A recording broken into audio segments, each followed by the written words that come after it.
I'll call this meeting to order, and thank you so much for coming. And for those of you who had to rush from Leadership Day, I'm glad that you got here and didn't stop at Baker's. Like the I heard Paul wanted to, and the other guys wouldn't let him. Also, I'd like to welcome CJ to this table. She said that she was happy to be here. I told her I hoped that she would keep thinking that. But we're happy to have her. Also, would like to announce that CJ's daughter received a very distinguished honor. CJ, you want to share that with the board in case they haven't seen it? The Heart of the Champion, Right. North Carolina Athletic Association, and she's going to Chapel Hill tomorrow to get the award, and it's a very nice award, and I would encourage in future other kids to apply for that. Well, I mean other kids from the school system to apply for that award, because I know that will be in the future other kids who are eligible. Yeah. Well, congratulations to Abby. I ran this by Jody and Laurie today. I wanted to share a little funny with you that at one of our schools recently, elementary schools, custodian saw a little girl run into the boys' restroom, and she waited thinking that little girl had made a mistake, and the little girl didn't run back out, so she went in. Now, this is a true story. It's not a joke. And so she went in, and she asked the little girl why she was in there. The little girl didn't say anything. And she said, well, honey, you've got to leave. You've got to go to the girls' restroom. Only boys are supposed to come in here. The little girl was standing in front of the urinals. And so, again, she said, honey, you've got to leave. The little girl stood there. She said, well, why are you here? She said, because they have waterfalls. So I thought y'all would appreciate that. I thought that was funny. Yeah. So, Cascade of water. It is. the first item on the agenda is the 21st Century Community Grant presentation. Unfortunately, Stacy Knox's son was injured pretty badly at NC State, and she is not going to be able to attend today. And we'll probably put this presentation on the budget agenda meeting when we meet at the end of April. Okay? So the next is the closed session for school safety. So at this time, I'd like to have a motion to go into closed session. Motion to go into closed session. Second. Okay, we have a second. All in favor say aye. Aye. All opposed, and we'll meet in the back. May I have a motion to return to open session? Second. All in favor say aye. Aye. All opposed. The next item on our agenda is the school governance and professional development. And this is one I'm just bringing to the table for thoughts so that we can maybe address it later. Is that, we have a budget item that supplies us with the ability to go to different professional development. And as we look at the cost of that, it has continued to grow, not only from the number of us who are taking advantage of that, and we certainly learn a lot when we go, but also the cost of everything that we attend is increasing considerably. If you see the cost of not only our travel and accommodations, but they're not really that much. It is the conference fees. So I wanted to bring this up to you today. When I first got on the board, two gentlemen took me in, and they explained to me, that professional development is really a necessity if you want to keep abreast of what's going on in the legislature, how cases are being handled as they relate to education, new programs, because we're more into not just the program side, we're more into the management side of things. And that it would probably behoove us to consider how we wanted to attend professional development.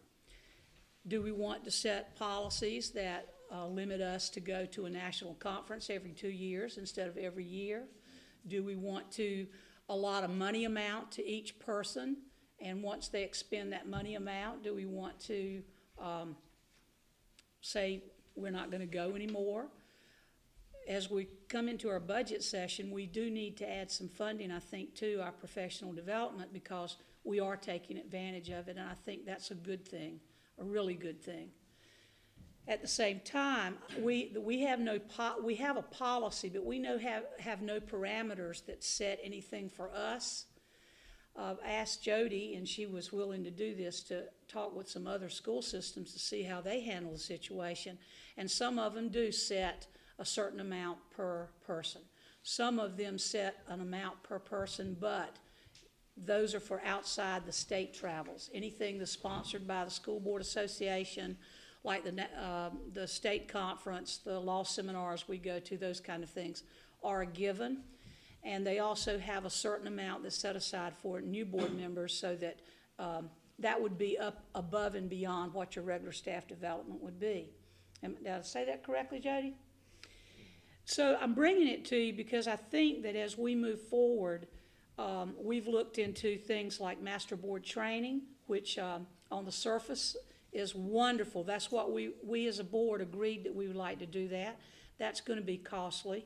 It's $1,400, is that right, Jody, plus expenses per session, and we need to do five of those, and we can choose what modules we want to do. So I'm bringing it to you because I think we're going to have to address it, but it needs to come from with this board. And if you have any suggestions of how you would like to, or if you do want to move forward with some parameters, I would like you to probably jot those down, email them to me, talk with your colleagues, talk with other people. We'll be attending the law seminar at the end of this month. That'd be a good place to talk with some of the other board members throughout the state and see how they do things. Then that way we would, I think, be more accountable to ourselves. Most everybody returns from any staff development and professional development, and they do share, and that's a positive for us. So at this time I entertain any questions or comments, but it's not meant to say we can't go anywhere. It's not meant to cut anyone off from spending any money, but it's making ourselves probably have a better plan of action. Yes, sir. I think all of you know how I feel. I think I made that pretty plain at our last board meeting. But I am a lifelong learner, as most of you are, I think. And I'm a lifelong learner for two reasons, what I continue to do. But as we go to these conferences and to these meetings, I've never been when I didn't learn something. And if I'm learning something that'll help the kids and the students and the staff of Onslow County, that's why it's worthwhile, number one. And I can speak just like we were at the last conference when we go. When I go, I don't miss a session. And I learned so much from the other folks around our state, as I did when we went to Philadelphia, from people all over the country. And some of the sessions, we were just talking, Bob, inside about mental health. The sessions on mental health that we heard, we're going to grow and we're going to learn, because these are things that we're going to have to do. So number one is a great learning, and if we don't stay on top of what's happening and what's learning, that's going to hurt the students of Onslow County. Number two, I think it sets a great example as a student, because I feel like I'm a student when I go to those sessions. What is that saying to our teachers that have to continue to take courses and go set in classes? What is it saying? And I don't mind sharing this with students, and I do that. Listen, I still go. It's sort of like a class. So I feel like we're setting an example. I think we need to do that, we should do that, and we owe it to the students of Onslow County and teachers to do that. Well, I think, as I mentioned at the last meeting, we were mandated by law to have training. I believe that we can be strategic in what we choose. You know, the things that are offered you could go to something somewhere every month, 2 or 3 times a month, in this state or on a national basis. I think that we need to be strategic in the events that we pick, as we have been. And I believe we've also sent delegations from the board instead of the whole board picking up and going somewhere. I know 2 people went to one location, or one board member went and brought something back. So I think that we can be strategic in both the training that we attend and how many people go to it, as I've seen happen in the last couple months since I've been on the board. Good point. I missed the last board meeting. Did you say that the board had made a decision to take the board, master board program? No, we just had talked about it. We had talked about it, and every person that I spoke to said they would be interested in us doing it. And you did as well, Bob. This was probably 2 or 3 months ago.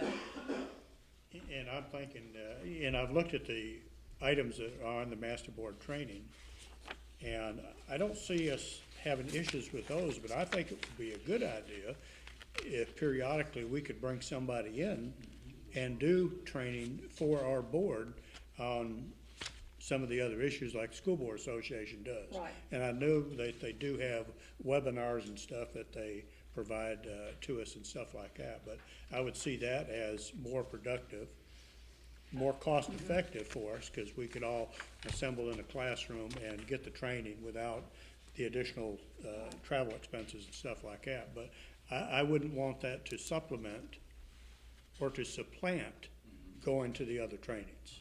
I do believe it's important that we periodically go out and meet with other board members, the annual conference or at the specialized training that they have listed in here. Madam Chair, I think I'd like to concur with my colleagues. I think Paul's point about being lifelong learners. One of these days real soon, Bill and I would like to share with you the wonderful experience we had last night at Northside High School. When we saw kids articulate, I mean, you would have thought these guys, and they just happened to be gentlemen that we were so impressed by.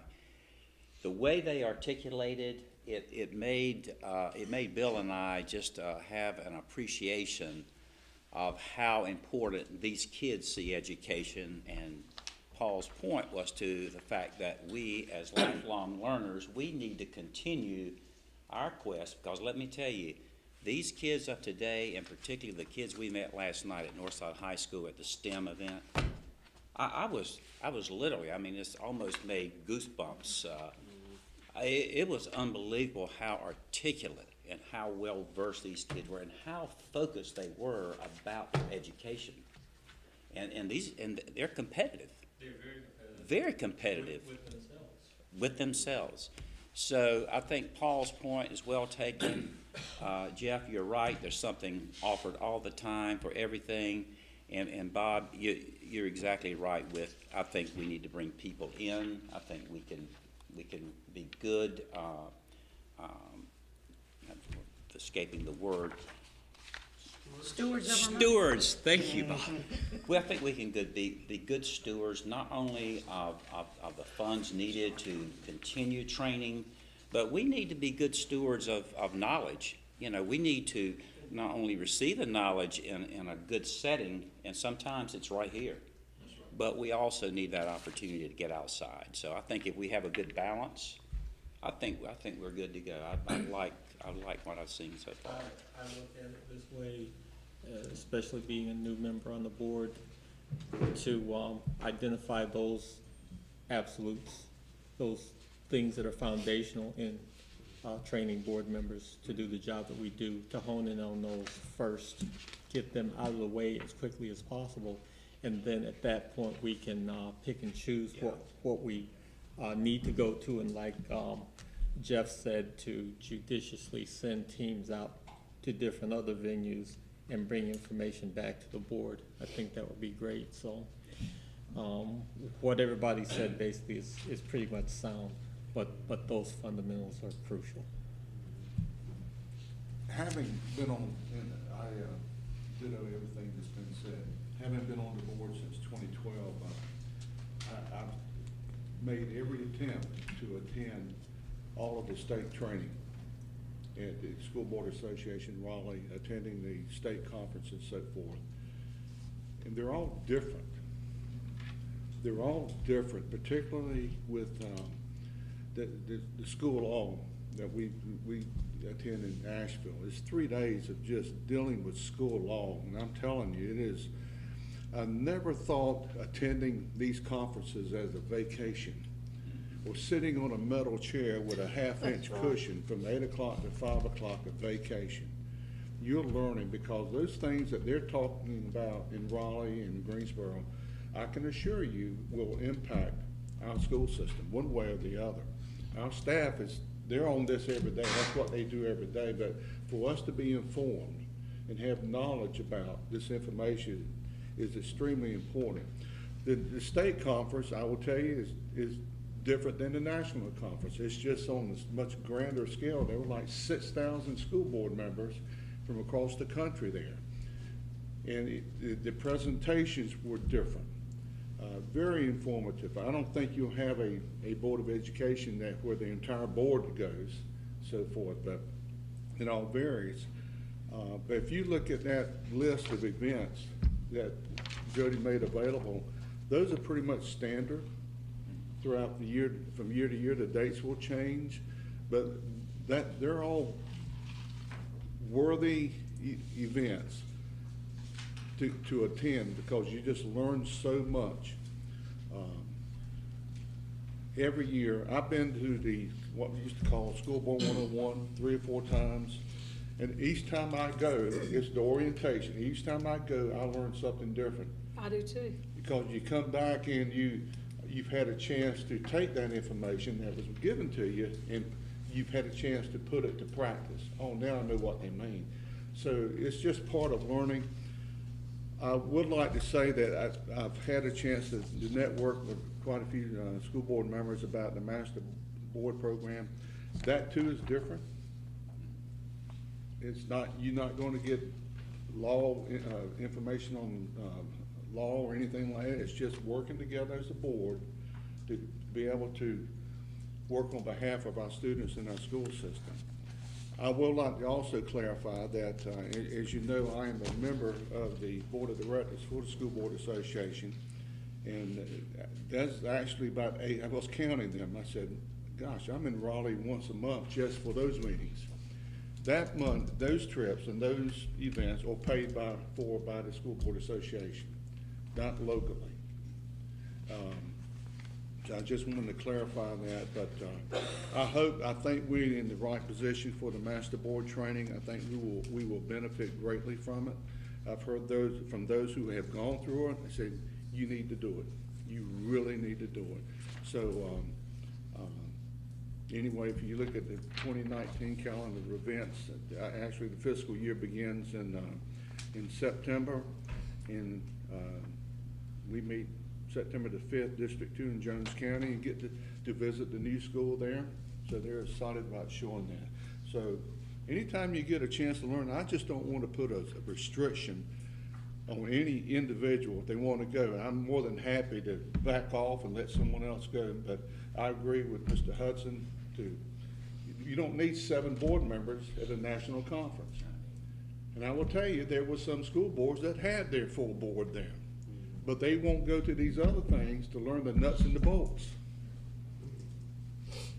So, and I think the superintendent expects us to be engaged, to learn.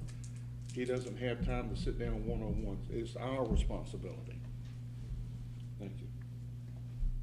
So I'm hearing y'all don't want to change anything. You don't want any parameters. We'll increase the allocation that we have. I don't know what I'm hearing you say, because I know all of us believe that it's important to go. One other thing, and this is certainly from the heart. As we go to these, I want you to know that I'm very proud of what we do in Onslow County. And Onslow County stands out. But secondly, I'm also proud of this board. We have a good board, and that's certainly not true all across the state. I want to add this, there are some boards I know that do not provide any funding for board development, which means if they go, it's out of pocket.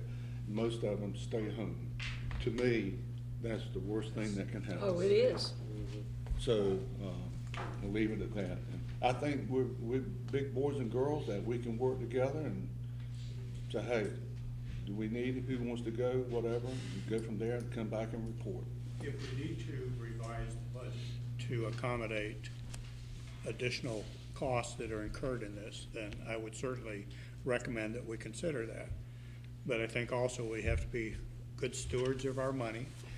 We have to ultimately report back to the public that looks at this, and some of, to your point, a lot of people look at conferences and say, that's just a boondoggle, that's just a way to get out, and we all recognize that we gain something from that, but I think we do have to use common sense and try to make sure that we spend the dollars that the public gives us wisely.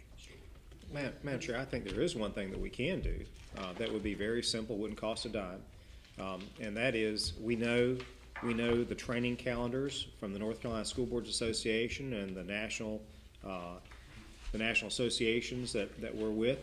We could create a master calendar, publish that to the members of the board, and in advance gain interest from each board member. I'd like to attend this one, I'd like to attend this one, and if we see that there's no representation at a very important conference, or if there's too much, more than 2 or 3 of us, going to something else, maybe we can adjust to have a smaller delegation attending different things, and we also would then know who's going to what, Right. and so we're not overextended.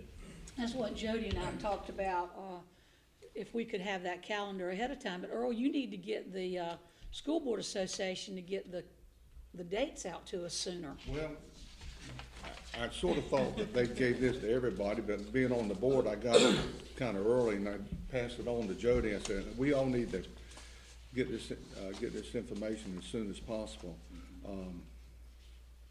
Lost my train of thought, Mr. Hudson. Oh, yeah, okay. Now, I will tell you, on the annual conference, even the state, I'm not leaving. So I say first he lost his train of I thought he was going to get his baton and direct us in He just something. left. This was the program for the national conference. There's no way one person can be No. in all of it. Even with 3 of us, we sat down and we picked out which ones we needed to go to, and we needed to go to all of them. Because it was all good. So when we go, yeah, we divide up, and I think the same is true at the state conference. You divide up, we come back and talk, but that's just part of the process. But even if we sit there, all of us, 2 or 3 of us in the same conference, we're all listening and perceiving and processing information, and then we start asking questions, and it's the networking, the networking piece that is priceless in talking with other school board members. And every time I attend a conference, local, state, whatever, national, I come back just so thrilled that Onslow County, people are thinking about doing things that now say, this is a great idea. I said, we've been doing that. For about 7 years, And that's what makes you so proud. But we're still learning. Our staff, they're like pioneers. They're out searching, and that's why they make us all look so good. So I'm done for now. Well, I don't think anybody is saying that this is not important, because I really believe it is. What came to head, is that we had spent a little more money than what we'd allocated because we had more people participating. And I wanted to get the feel for how you felt, and I'm glad you're passionate about it. And we'll get a list out of all of the opportunities for us, and then see if we can get together and decide what we're gonna do. Okay? And the cost of things went up too. Yeah, I think I said that about the cost of everything. I mean, it's almost, well, I don't wanna say how much it is, but, Just to have that for your school system is $150, $200, then they charge so much per person. You cannot get this training on YouTube. Right. well, it's a good thing, because you wouldn't be able to access it. Well, I would be. My daughter learned how to play the guitar on YouTube. I said, Mommy, don't you know? No, YouTube, not the YouTube. Oh, gosh. Thank y'all for the laughter.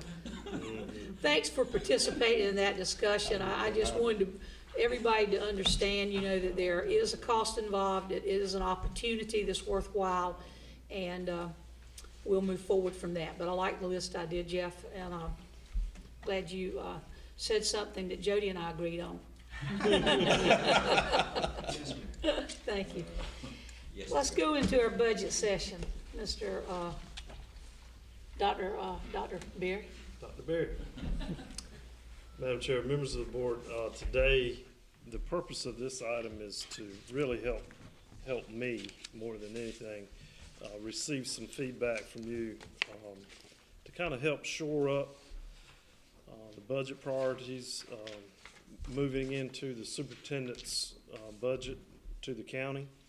And looking at that, we've met with staff, we've met with principals, teachers of the year, department heads, and as I have told you, my interpretation of all those discussions, there's three priorities that have kind of risen to the top.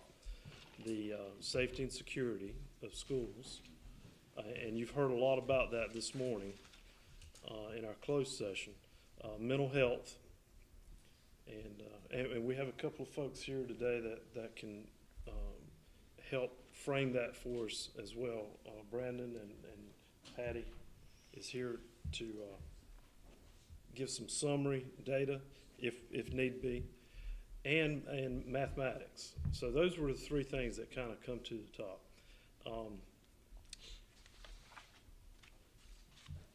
We're going to be scheduled, though, here in a little bit, at the end of this month, on the 26th, we're going to have some more discussion about capital.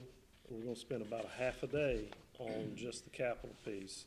And then on Monday, the 29th, we'll spend some more time on the current expense side, about a half a day on that, 3 hours to a half a day. We'll get a little more in depth on those days.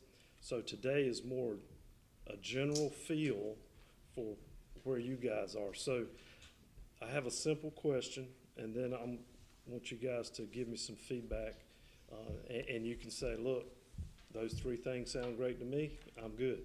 Or is there something else that you have out there? So the question is, what do you see as essential areas for the upcoming year's local budget priorities? So I've given you what I think it looks like in terms of those three things. But is there anything in addition to that? Or do we want to have some more discussion about those three things? So that as we move into getting into the details of the budget, I want to make sure that I'm headed in the right direction. Okay? Sounds good. I know that you're probably going to start, aren't you, on the budget?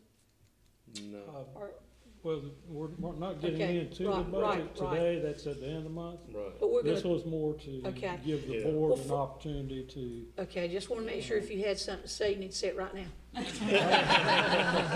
want to do my best to stay out of it. One of the reasons that I ask, That's going to be more at the end of the month. okay, at the end of the month, Yeah.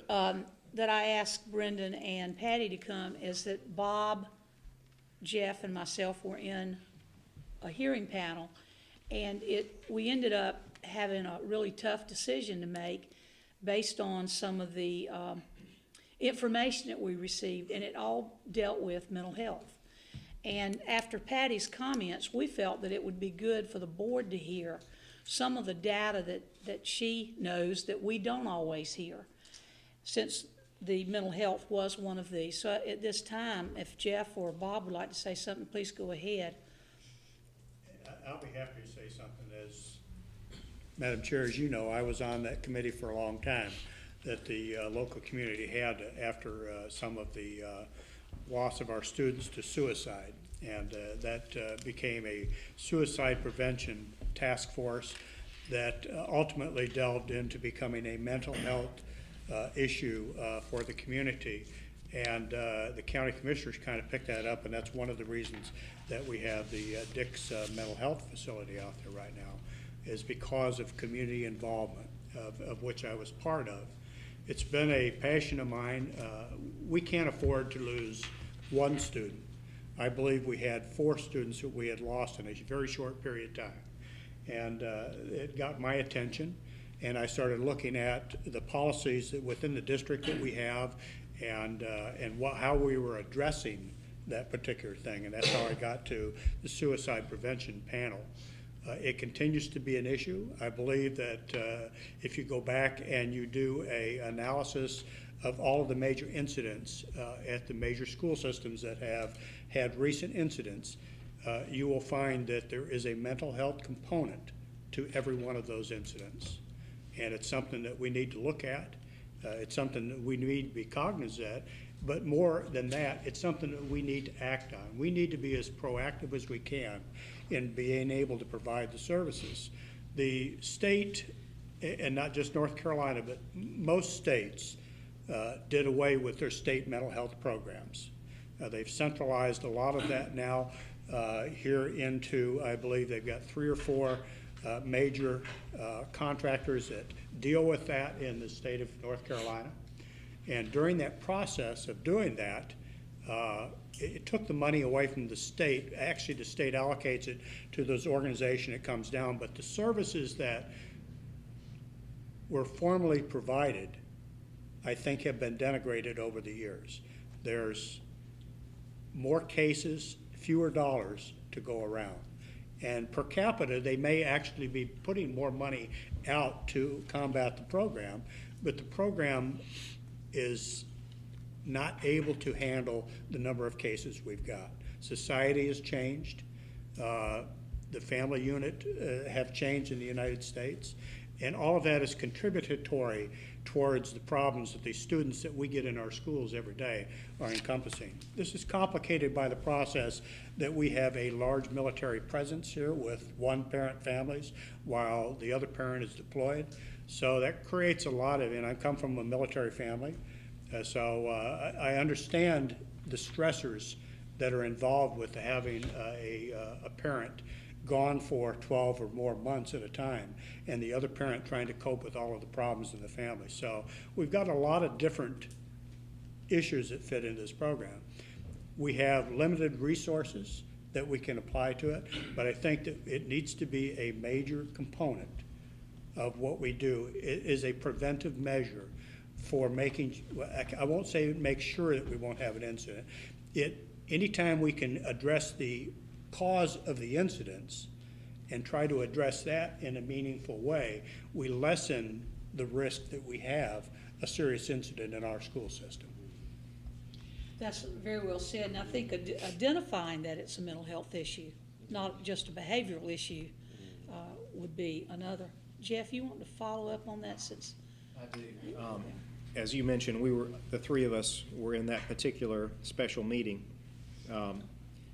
I realized before that meeting that we had a mental health crisis with adults. I had some knowledge of mental health crises with teens. From my my prior life, we had Onslow County Behavioral Health Services that became over time several things and eventually Trillium. So I'd worked with them before, but every time I worked with them, it was all at the adult level. It was not until recently that I realized that we had a mental health crisis at the elementary level as well. And it's not behavioral, it's mental health. So that I believe must tie in to our budgetary decision making. And that level of problem also ties into the first bullet that Dr. Collins wrote, the safety and security aspect of our schools. But it's not just what happens with an individual student that might be in the midst of a mental health crisis. It's what's happening with that student in the context of a classroom, what's happening with the other kids in their learning environment, what's happening with our employees that are expected to teach at a certain level, meeting certain benchmarks with that happening, and the distraction and problems that can come from that. So we're seeing one issue here, a mental health issue, that's going to touch on student performance, it's going to touch on security and safety, it's going to touch on teacher and teacher assistant and just school personnel retention, okay? I can honestly say that I don't know that I would want to go to work every single day and be beaten, or face the prospect of that. So it's incredibly important. I do have other thoughts relative to budget, but it's so appropriate that you would start with that, because it's not been on people's radar, at least at every level. Thank you. Others? It's been on my radar for a long time as a high school principal. Folks, back when we were in school, teachers were not under the pressure, because today they're concerned with testing data, comparison with this, comparison with that. Teachers don't have time to deal with the affective domain. Used to, when we would start class, our teachers would take a few minutes early, and I know it's really a passion for me. They would take a few minutes and talk to us about us and character and honesty and caring and relationships, and teachers would have time to build relationships, because that's what it's all about. You have kids coming in those classes, and teachers are under so much pressure to teach this, teach that, get ready for the state test and all that. They don't have time to talk about these other things, and there are kids in there crying inside that need that. We have forgotten about the affective domain. Number two, for a long time, I've been asking for more. I did, not anymore, but it's still there. We need more counselors. You have a high school with 1,300 kids, and you might have 2 or 3 counselors. They're so busy doing this and working with testing too, they can't counsel and like they used to, be a real guidance counselor. Talk to them, they'll tell you that. And as we went to our workshops, it's not just in Onslow County, it's all over. Mental health is a problem. And you talk about discipline, a lot of the problem is not discipline, it's mental health. That's the only way they know to get some attention. I need it, I need the help. And it just breaks my heart to see that we're missing the boat. We need more folks dealing with these folks about affective domain. So yes, counselors and social workers, and Jeff, I appreciate your comment. It doesn't just start at the high school level. It started a long time ago. And kids who come to school who've heard their mom and dad fuss all night or whatever, you know, after a while, what does that do to them in their mind frame? We need more help to reach these kids and talk with them and build a relationship. So many of them are begging for somebody to care about them. Ken, don't we call that the whole child? Yes, Education. sirree. I have, I worked for Onslow County Behavioral Health Care for about 5 years. Then I transferred because the state divested all those paraprofessional services. And then I worked for a private company for about maybe 3 or 4 years after that. I was recruited to Onslow County Schools by Donna Deans because she saw the work that I was doing with my clients as we shadowed the students through the schools.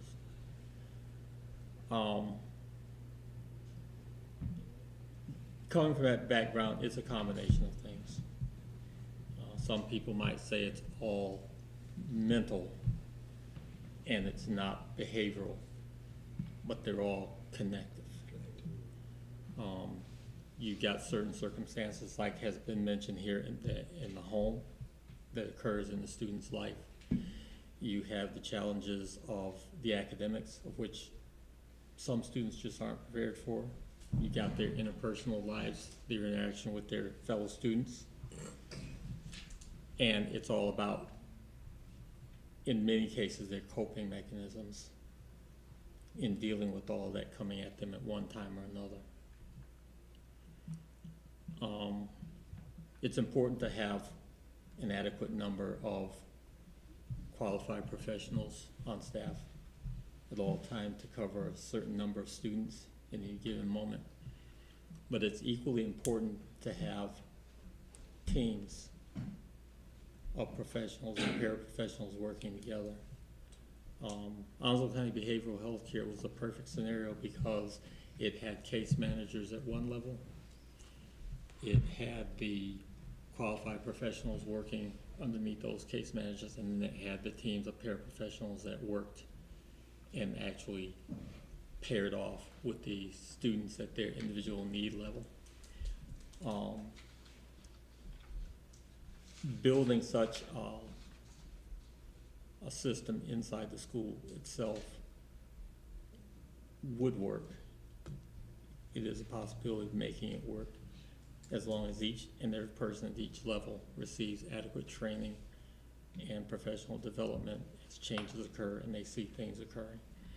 The paraprofessionals are a primary focus on it because they're the ones interacting and intervening with the students at any given level.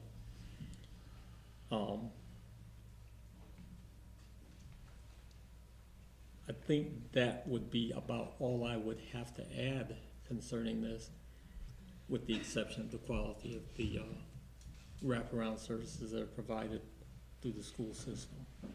It's something that's easy to explore, it's pretty easy to implement, and it's cost effective. Earl, Ken, comments? Mr. Wiggins touched on the annual conference, and there were quite a few sessions on mental health. I think we all went to at least one and so forth. It is a crisis, not only in our community and state, but throughout the nation. Everybody's saying the same thing. Attended some sessions where they were using programs that have been proven helpful, and I'm sure you can name them too, but great, doing whatever. But one particular session that I went to, and the gentleman said there's just so much pressure on everybody, from kids up to adult, to be successful. Now, define success. Define success. Is it how much money you make, or how many touchdowns you scored, or have you met your quota? There's so much pressure on being successful versus happiness, and trying to find that balance somewhere. The pressure to get into college, the pressure to stay in school, just pressure, and that's the society that we live in. Oh yeah, throw in social media. There's another animal you have to deal with. But I do recall while we were there, we happened to get the local paper, the Philadelphia or something, and the article was on, the school board addressing their local budget of $3.2 billion. That's with a B there. And they have identified three major areas: safety and security, mental health, and math. No kidding. Exactly. Yeah, that's right. Whoa, That's right. In you've Philadelphia. been sending out notes to people. I was looking for Barry's name in that article, but it's not local, folks. It's everywhere, and you're just trying to deal with it. And I go back, and I agree with everything they said about counselors. There was a time that when the testing movement came in, the high stakes testing, I remember facilitating a meeting with the middle school counselors, and they almost rebelled. They just stood up. I was trying to talk about, this. Do not call me a guidance counselor, because I don't guide anybody anymore. I'm in there facilitating one test or field test after the other. So that relationship starts at that elementary school, and all the outside external agencies. That's got, but having a teacher and particularly a guidance counselor who has time to sit down and talk with a child. That's what we're missing. We're so whatever. And I looked at the handout that you gave us. I think the high schools do have what they call testing coordinators who stay busy all the time. You have some who can provide some guidance, but the middle schools, let's say one guidance counselor who does the guidance plus the testing, and then the elementary guidance counselor who does the Slash testing. testing. We're missing something here. So this plea from our educators to the General Assembly is not just hogwash. You can bring in all the outside agencies you want to, but if that person at that school, when that child is there for 7.5 hours a day, that will do more good than anything else. So, we're all in the same boat, I think. Just how do we deal with it? And to emphasize what you're saying there, Earl, and I left that out, can you imagine an elementary school with 700, 800, 900 students? Yeah. And one counselor? One, One counselor? Yeah. The only thing I have to add is a story that I think many of you have had that really brings to light what we're talking about.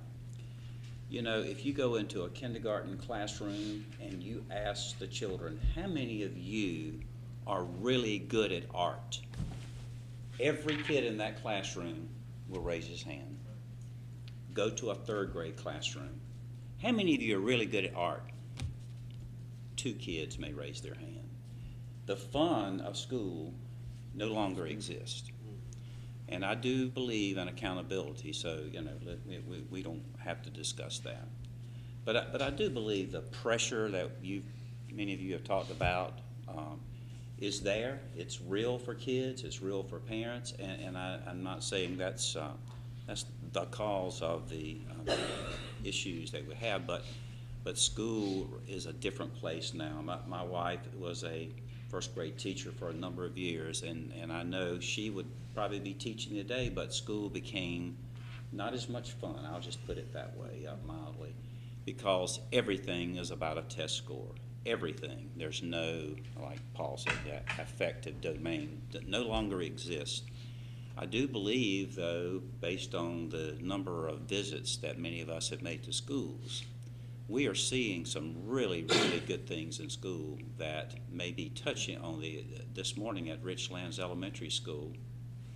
Those kids, they must have, I don't know how many clubs they have with their leadership theme throughout the school. But let me tell you, I do believe we're making an effort, but it is hard to really, I think, make kids understand that school is fun.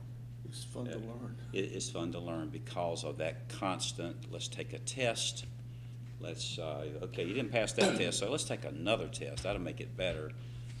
So it's a, you know, kids are a product of what the state, what the federal government demands. So we just got to try to bring some balance, and I think that's our job as members of the Board of Education, try to bring some balance to this as best we can, and that certainly will help this whole issue of safety, security, mental health.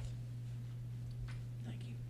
Patty, would you like to just address some of the issues that you see, or the number of issues that you see that are related to mental health concerns?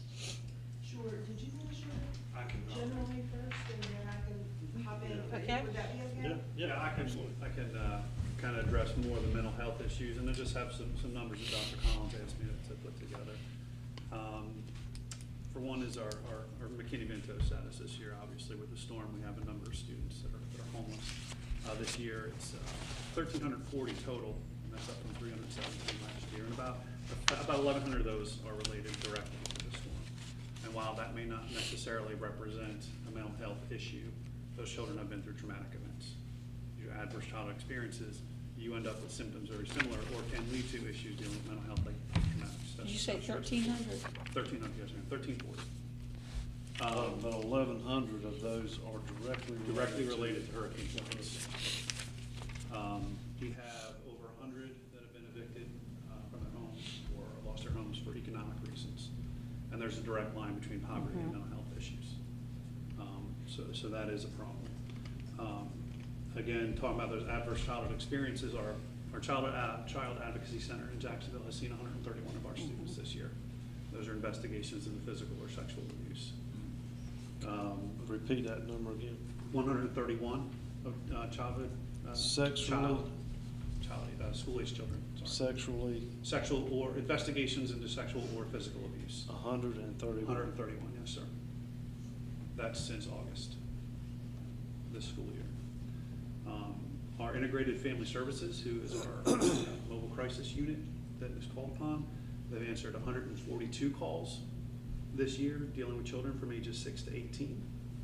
44 of those calls originated from the schools, where we had children in crisis at the school and required the crisis center to come out and visit the school and meet with children. And 42 children have reached out and used the crisis chat line that they have available. The company we've partnered with, Pride and NC, have since November, since they came on, have received 151 referrals from the schools for students suspected of needing assistance with mental health. They have recently hired 2 additional clinicians because of the volume. They had 3 originally, they now have 5. Our own email filters, Mr. Pittman worked to make sure we have a good email filtering system. We really appreciate that. This year, since August, we have caught 79 emails that have directly discussed suicidal ideations, 95 that discuss self-harm, such as cutting. Often they include pictures that the students take themselves and things they've done to themselves. To handle these issues, we currently have 12 full-time social workers and 49 full-time counselors. Mr. Wiggins, you spoke to this. I have counselors that are, they're thinking about leaving the profession. Yes. Because they can't do the counseling that you talked about, the academic counseling, getting these children ready for career and college, planning scholarship. They can't. They're doing 8, 9, and 10 at-risk assessments every week for students that present as having mental health issues. And the social workers. And our social workers. They're, I can't speak highly enough for our social workers. I've said it before when they're in Florence. I mean, they were knocking on doors while the rain was still coming down, trying to find our kids and trying to provide resources. They've done a fabulous job, but they're stretched. They're stretched about as thin as they could be. And you said we have, is it 16 social workers? 12. 12. We have 12. for 30, 38. 38. They have Side. 3 schools each. Some split their time. well, after I retired, I had the chance to work part-time with McKinney-Vento, and that program probably impacted my life as much, if not more than anything. You're working directly with those kids and having to work with those social workers, and they were saying at that time, I can't get to everybody. I can't get to everybody. So do what you can for that child, and they did too, but they were just, had a lot on their plate, and they were eating off of everybody else's plate too. Well, the national statistics say 1 in 5 people, have some sort of mental health issues that need support. There was another issue that combined with this, the conference that we went to, as we talk about the opioid epidemic, either directly or indirectly with the mental health issues. And we have a really problem there. Precisely what, you said, how many social workers do the school system have? We have 12 full-time. We have 1 that is grant funded from the state right now. Short version, what is their role? Their role, it's wide-ranging. We provide indirect services, which means our social workers generally connect our families, our students, with outside resources. So we have a child who may be in crisis, then we connect them with those sources out in the community. There was a time when it was, they were chasing down attendance problems and kids who weren't coming to school and filing those court actions as required. And that's still what they do.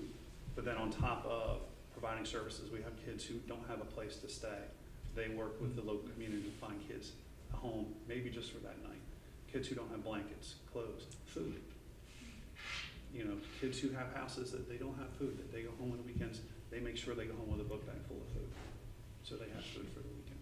those are the sort of things that our social workers do. Right, I was looking at from the aspect of where I used to work, we had, what was it called, ABVP, where we provided, vocational training, various other things, aspects of looking into kids who didn't have, certain needs, Mm-hmm. and then providing wraparound services for them.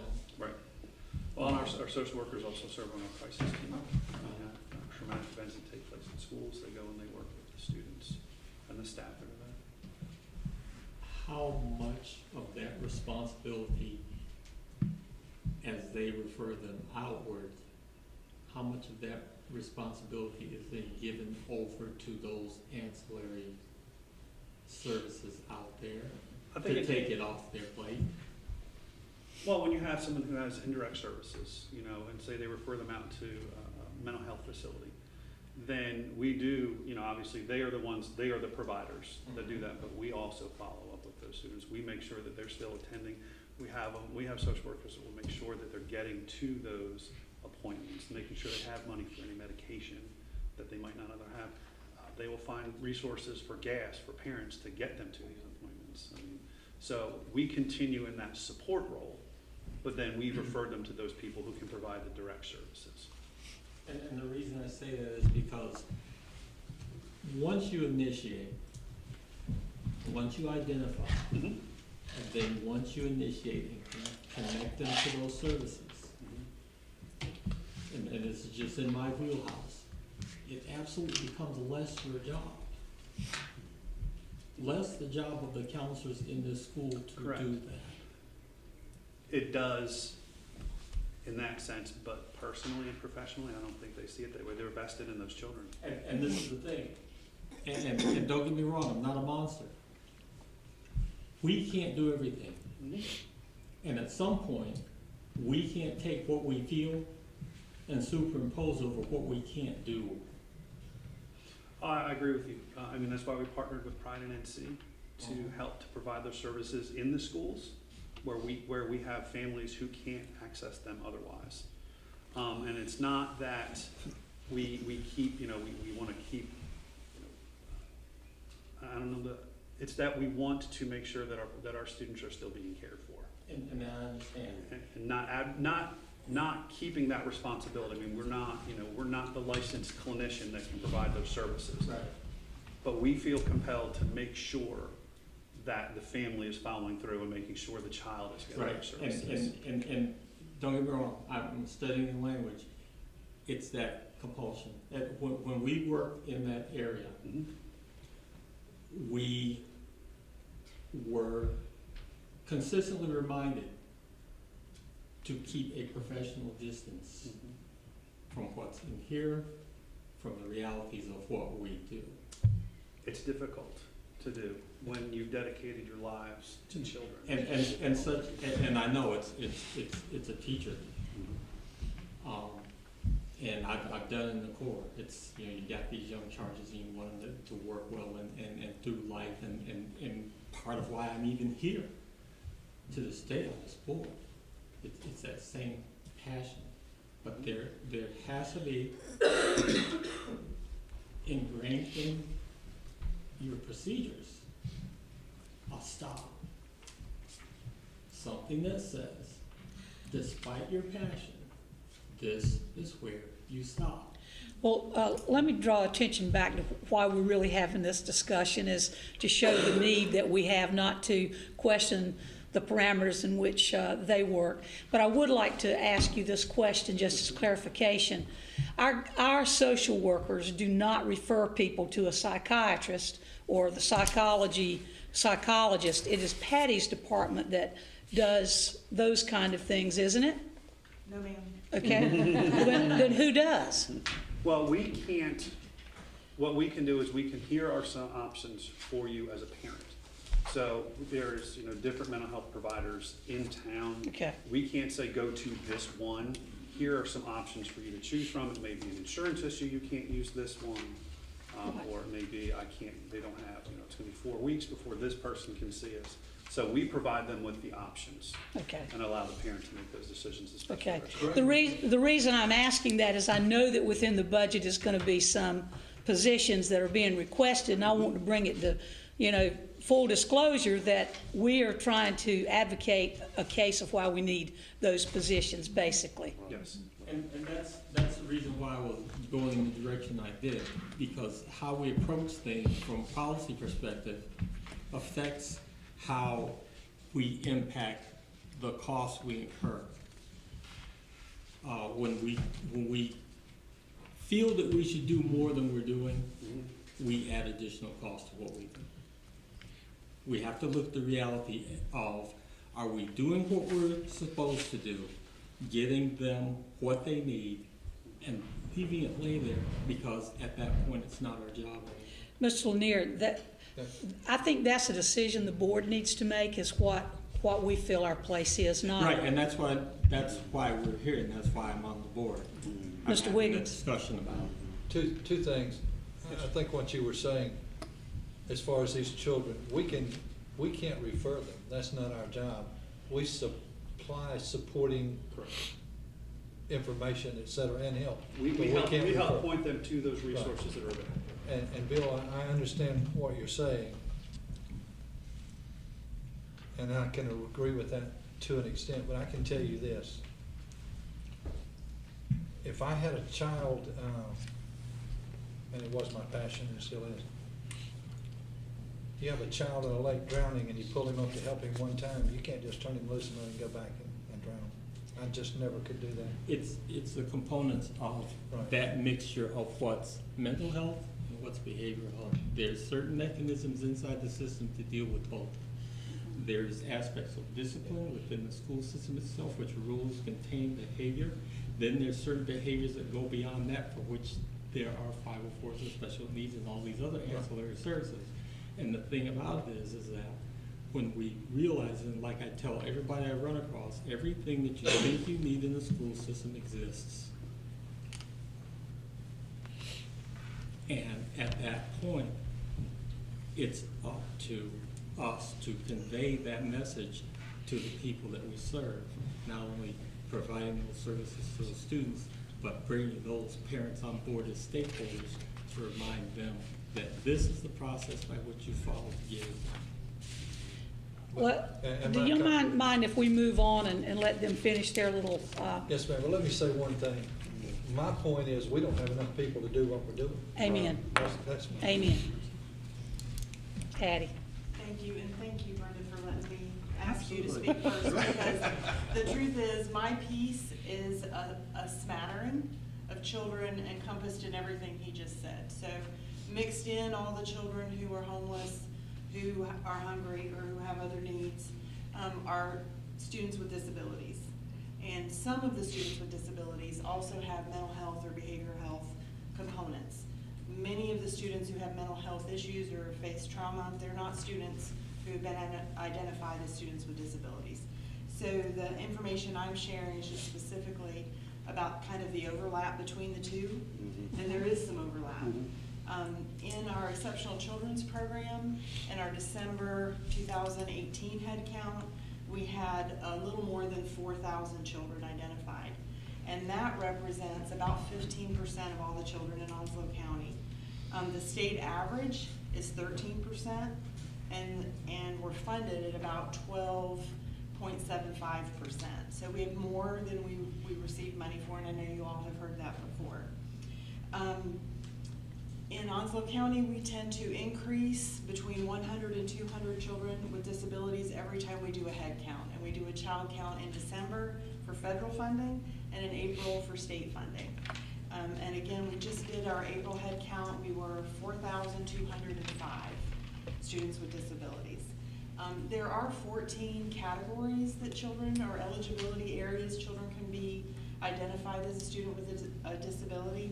And I just wanted to bring to your attention just a few that have a really, really strong overlap with mental health issues. The most obvious is emotional disability. So that's an area that the student has to have mental health issues in order to be eligible for services. Right now, we have 146 students in that area. We also have an ever-growing population of students with autism.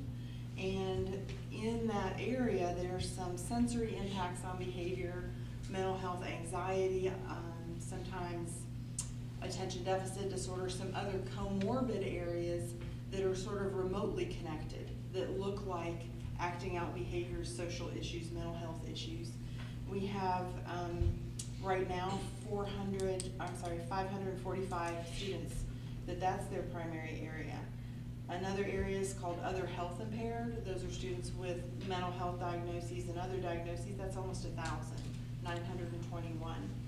And then developmental delay, one of those areas is a social and emotional domain. If there has to be a delay there, there's a 261 there. So when I total all that up and look at our child count, that's 44% of the students with disabilities either have the primary reason they're eligible or characteristics of behavior and social emotional are connected to it.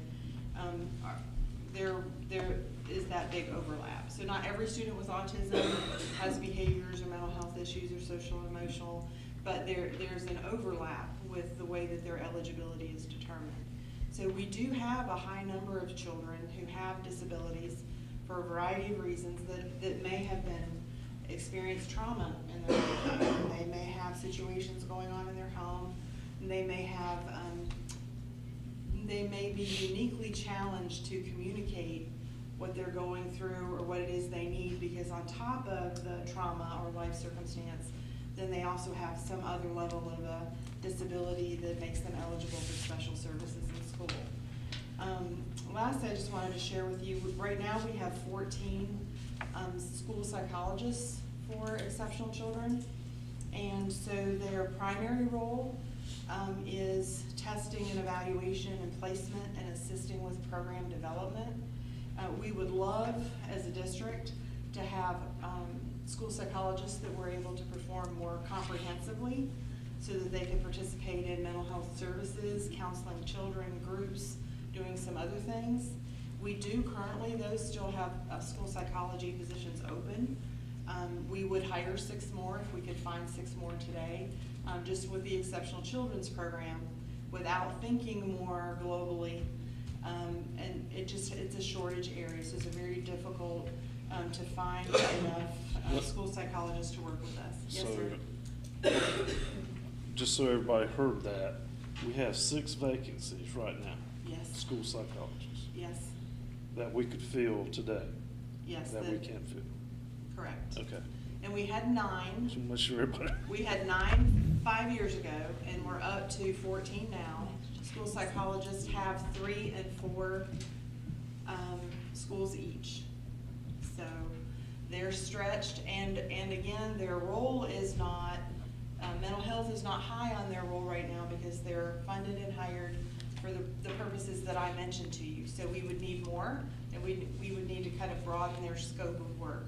And they are qualified to do that, and they would be delighted to do that. That's their passion to do that. So if we're able to fund more and recruit more, then we would be able to provide some additional services and supports to schools. We also have 280-ish teacher assistant support type positions, and of those, 40 are for intense mental health crisis type placements. So they may be temporary, they're IEP, and those would be students that would be considered in crisis. And then a number of those 280 also are intensive support for individual students and classes, and again, 40 to the level that we would consider intensive assignments. And you mean, by that, you mean one-on-one?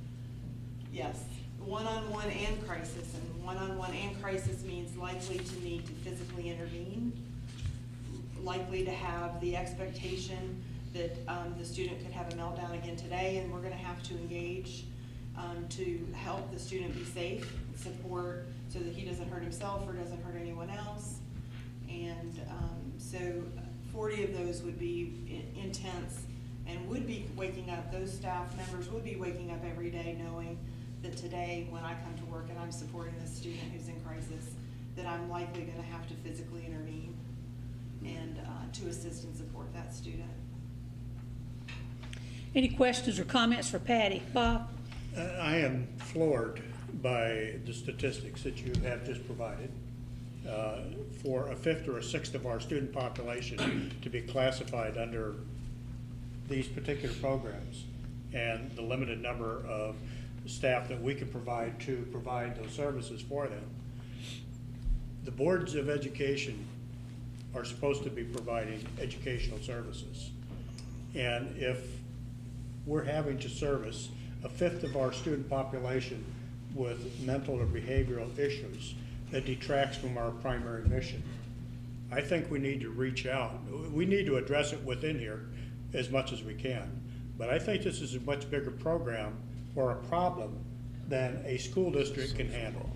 I think we need to reach out to the county and the state and try to put additional emphasis on those agencies that we are either directly funded or that directly have the responsibility, county, mental health, et cetera, that need to get more active involved in this. And I think a public awareness program, I don't think the public realizes that we're dealing with this magnitude of problem. This was my point.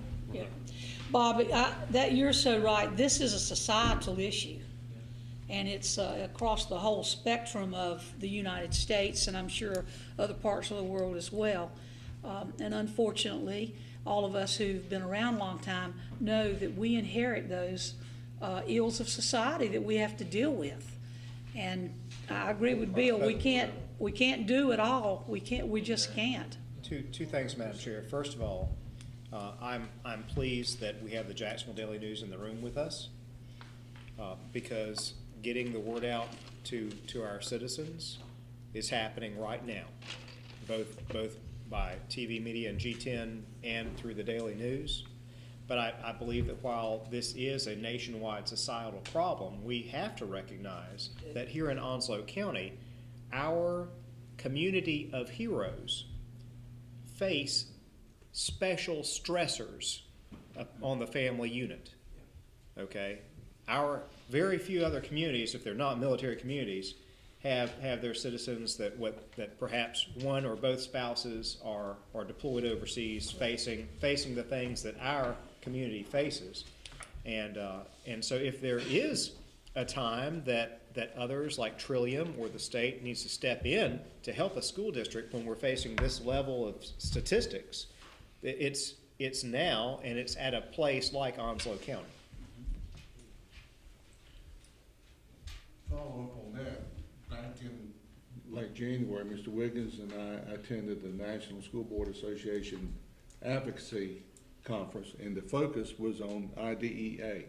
Ms. Patty, thank you for all that information you provided for us. Yes. They gave us some homework, we gave you the questions, you provided the information. It was valuable, and it too was eye-opening. And it was the reauthorization of IDEA. The federal government, you qualify for up to, you can qualify upon what, up to 40%? Up to 40%.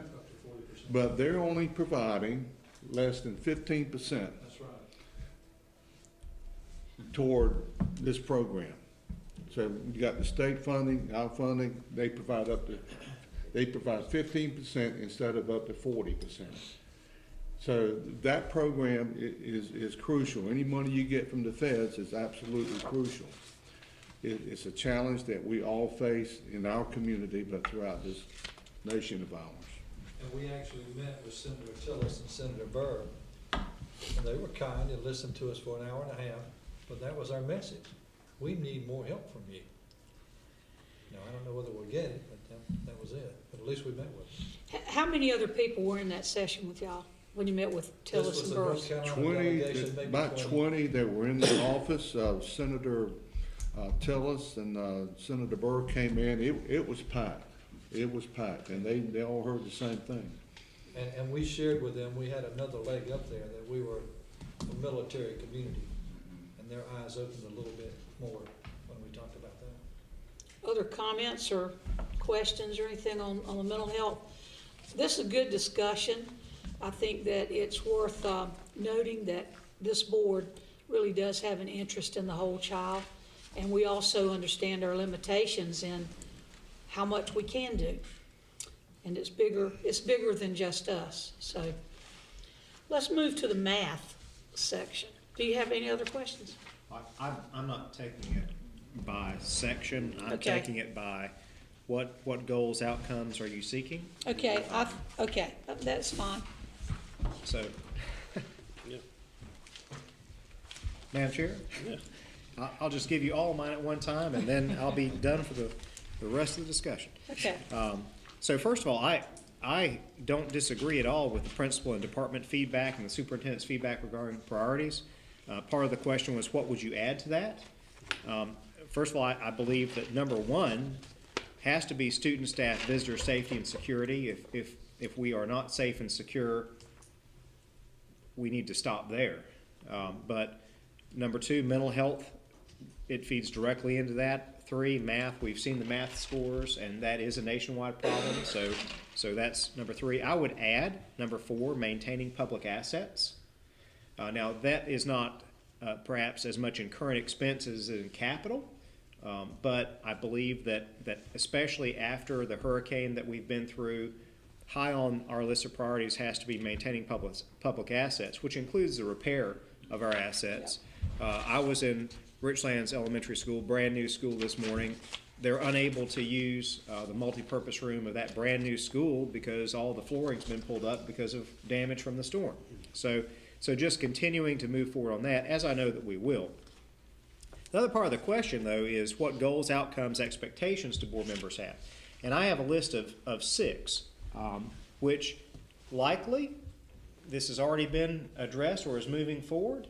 But I'm mentioning it to be inclusive. If things are already rolling down the track, that's great. But these are my thoughts. First of all, when we're looking at a budget and putting together a budget for board perusal, I would expect a full prioritized list of maintenance, repair, and replacement items by school. I think it's very helpful if we know on a school campus by campus basis, these are the things that are still broken that we need to have fixed or repaired. In my visits to schools recently, I have seen things that the school district has perhaps by necessity had to set by the wayside because we've not had the amount of funding necessary to maintain public assets. And outside our military bases, Onslow County Schools, the Board of Education, maintains the most publicly owned assets of anyone in this county. Well over 3 million or 3.8 million heated square feet. That's number one. Number two, identifications of programs or initiatives with a low return on investment. We don't continue a program simply because we've always done it. Now, I actually saw evidence of some of those suggestions in this 1920 discussion on operational budget from principals, from the Teacher of the Year panel, Advisory Council, the synergistic and Edmentum conversations. That's programmatic, but there are also some practices, such as school start times. I would expect staff to challenge all status quo. You know, what have we been doing, and what can we do differently that will help our own staff? Specifically, what can we do to create time for staff for what's most important? Out in the public, I've heard a lot about our project graduation, that a whole lot of resources are being used, volunteer hours are being used, and that there's perception that there's varying levels of return on investment from that. That's programmatic, but that type of thing, just the questioning, is something that I think can come out as part of the budget process. Number three, I think the format of the current expense budget should be in at least the level of detail as published within the county budget, who's our funding source locally.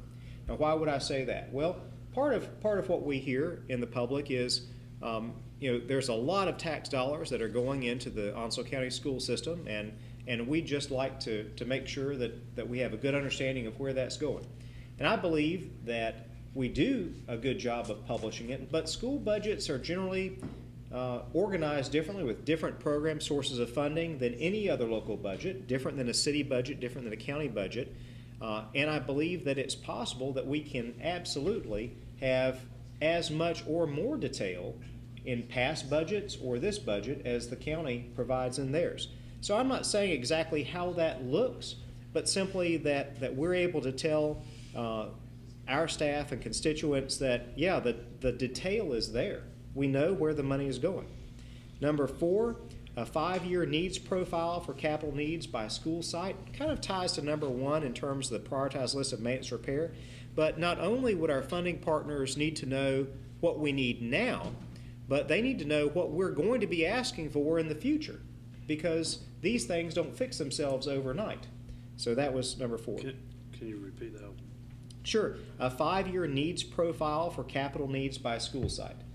So in other words, at any particular elementary school, we know when the HVAC units are going to go out. We know, and this board has seen in a prior workshop a lot of that data, I believe.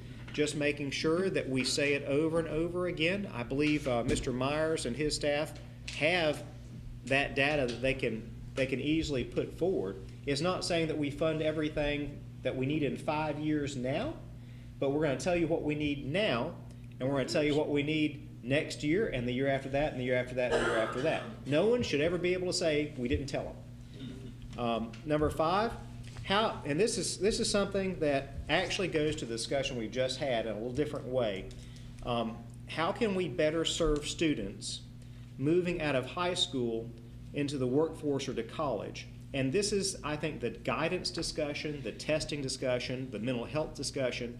When I was in high school, my guidance counselors, I don't remember them doing the same thing the guidance counselors are expected to do now. And I know, being a dad of a high school student, it's really important to look forward when our kids are at the exit door or nearing the exit door of that K-12 experience, to get real help in knowing, okay, what's the next step? I can tell you just from my exploration so far, and my son's only in the 9th grade, it is a confusing, really complex thing to think, where can you go? What monies are available? What must you do between now and then to get ready for that? How about the workforce? How about clubs that will help you prepare, like Skills USA? With what we're asking our guidance counselors to do, are we being effective in fully engaging and guiding our students as they near that exit door? That goes into staffing. How are we addressing mental health versus testing versus true guidance? And so that's something that we may have totally contemplated and have the solution ready, but it's a thought that I've had. And then finally, and this is the easiest thing, we talk about the superintendent, the principals, 1, 2, 3, student, staff, visitor safety and security, mental health, and math. I would simply say, organizing it very clearly for the budget, what Superintendent Collins is the top 1 to 3 things that will move us forward? There's any number of solutions, but what do you and your leadership team have as for math? The one single thing we need more than anything else in math is this.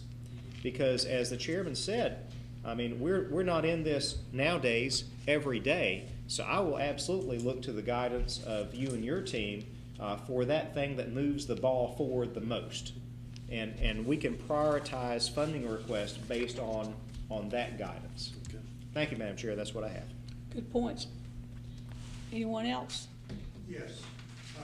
And Superintendent Collins has already said in a prior discussion about the math issue that we're going to try to attack it from a grant program on a limited basis and take that out several years to try to do that. I would love to us to be able to go back to a math program that our public and our parents and I could understand. Something that wasn't so complicated. And I understand what they wanted to do with the Common Core basics. And I don't necessarily think the Common Core itself was an ill-conceived idea. I think the implementation of how it came out was perhaps not implemented as well as it could have been.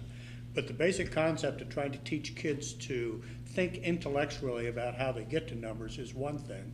But when you start multiplication tables and you're using base 10 and you have to draw all of it out, and you have where we used to memorize 5 times 4 is 20, you have to go through a matrix now in order to come up with that and figure out how many tens are in each number that you're going to be multiplying and bring it down. And I just think it's way too complicated for that. I think we could go back to a simpler way of doing that, and then a progressively more complex math as they got into the higher grades. I think it would be better. We continue to need to work on our reading program. Math is a priority, but if you can't read the questions, you'll never get the math program. So I think we can't let that go to the wayside. I liked several of the concepts that were in the discussion of the operational budget and also the teacher and advisory council. I echo some of Jeff's comments with regards to the budget. As you well know, over the last 5 years, I have asked that we get more in depth into that so that we can get to the school level budget, so that we have an idea of where. And I think what we're doing today is a great idea. I like the idea that you ask the board what our priorities should be. And you've asked the teachers and you've asked the principals what the goal should be. One of the things that caught my attention is a 12% supplement. Could you talk a little bit about the 12% supplement that's on the high schools? It's the first line in the thing, and I'm not sure whether or not that's our current. It says no change in 20, so is that what currently we're doing? Currently it's 10%. That's what I thought. Yeah. And they were just asking for an additional 2%. Well, for my benefit, okay, and maybe the public's benefit, what do we do with the supplement? What is the supplement intended to do? It's intended to supplement their salary. Okay. It's intended to recruit and retain quality teachers. It's a local salary. It's a local salary supplement to what the state provides, is Yes. that right? But it's my understanding also, though, that not just teachers get this. Yep, that's right. Okay. Licensed personnel. All licensed personnel get it. And I guess, you know, I worked in the classified, in Los Angeles School District. I wasn't licensed. I worked in the classified department, which basically is everybody that wasn't licensed worked in the classified. And we have those here. We may not call them classified employees, but they're employees. It's classified. Okay. And they are just as integral to the process of our everyday school workings. Perfect example is bus drivers. For the 4.5, 5 years that I've been on the board, we've always had a problem getting qualified bus drivers and retaining them just as much or maybe more than retaining teachers. And I understand that we have a supplement for the teachers. I don't understand the rationale for giving that supplement to everyone other than those that are in the classroom providing direct that. So maybe that's something we can expand upon, or when we get to the budget talks, we can talk a little bit. Well, I can tell you a little bit about that. It would create a problem for teachers who were moving into other positions if you took it away from those who were not. You know, if you just gave it to teachers, for example, teacher moves from teacher to media specialist or guidance counselor or AP or principal. If you take the 10% away, then it would be an actual reduction in salary. But all of those are working in the school location. They may not be classroom teachers, but the media specialist that's working in the media center is providing a educational experience for those children when they come there to check out the books and stuff like that, right? Yes, Okay, and they well, currently get the supplement. They're not Yeah, classified so as I'm not- teachers. I'm though. not arguing against them getting it. Oh, okay. I Okay. thought you were. I'm not arguing I'm against. saying they should continue to get it because they really are in an instructional. Oh, okay. But I what thought I'm- you were just talking about the But difference we have between people to teachers. central office in other positions that Yeah. are also getting that supplement, that don't directly work with the classrooms, okay? So, with regards to raising it, and this goes to the heart of what we're gonna talk about on the 26th, I believe, on the capital needs program, rather than us considering perhaps at this time raising that supplement to a 2%. That And was I don't just know a what- suggestion from them. And I understand. Right. But I had heard it, it's been raised in the past as well, it's been out there for a while. And it references there's no change in 20 years. Well, I needed to have a good grounded That's not explanation of why accurate we're either. doing it, okay? That statement's not accurate either. Okay. It's less than 20 years. These It was like 7 those- years ago. Those were Just raw, notes. raw comments Okay. that came in, so it was feedback. All right, Right. That's not the budget recommendation from the No. superintendent, or anything. That's just giving you some raw feedback that was presented. And sometimes people have some misperception. I totally understand that. On the supplement itself, I think we should really give some consideration. We have a tremendous turnover in our teachers, and the principals have recognized that in their paper as well. One of the things I think we should probably look at, first of all, who gets the supplements, and whether or not it should be hinged on an employment contract over a period of time. For instance, if we hire a teacher and we automatically give them a 10% supplement over the first year of their contract, and they leave us after the first year, they've still gotten something. We've enticed them to get there, but obviously we haven't enticed them to stay with the district. And that's our overall goal, is to bring in qualified teachers and then be able to retain them. So I think we need to go back and look at perhaps a method that we can come up with and maybe modify this without hurting those that are already in the system. The 10% local supplement does help retain teachers because I think, we're the highest east of 95 still. Right. So if we tend to be pretty strong outside of.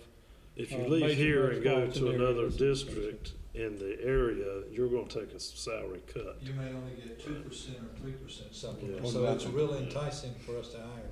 But at the same time, we are competing against the Wake counties and Charlotte Meck and out of state to get people Which in. have higher Well, supplement. here's So- my thought on this process. We're bringing in a new teacher at $35,000 a year. We're paying them another $3,500 a year over a two-paid supplement process, as I understand the system. We're increasing basically their earning wages.